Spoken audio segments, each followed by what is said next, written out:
எனக்கு ஒரு குட்டி ஸ்டோரி, த டாங்கி பிரின்சிபல்.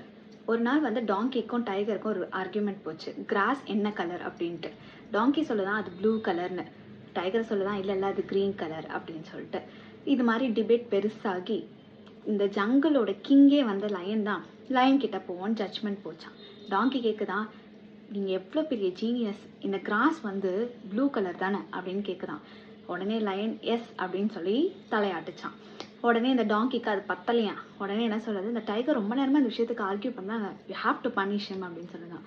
லைன் எஸ் அப்படின்னு சொல்லிட்டு போயிடுச்சான். உடனே டாங்கி வந்து அதோட விக்ட்ரியை செலிப்ரேட் பண்ணுறதுக்கு போயிடுச்சு.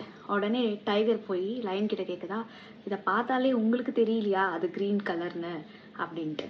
உடனே லைன் வந்து S it's absolutely green colour அப்படின்னு சொல்லுதான். அப்புறம் நான் ஏன் பனிஷ்மெண்ட் அக்செப்ட் பண்ணிக்கணும்னு கேட்கும் போது லைன் சொல்லிச்சான், ஏன்னா நீ முட்டாள் கூட ஆர்கியூ பண்ணுற, you have to be wise அப்படின்னு சொல்லிச்சான். ஸோ சில பேருக்கு புரிஞ்சிக்கிற கெப்பாசிட்டி இருக்காது, இன்னும் சில பேருக்கு அது கொடுத்து கேட்கவும் மாட்டாங்க, அவங்க மைண்டை சேஞ்ச் பண்ணிக்கிற அக்செப்டன்ஸ்லேயும் இருக்க மாட்டாங்க.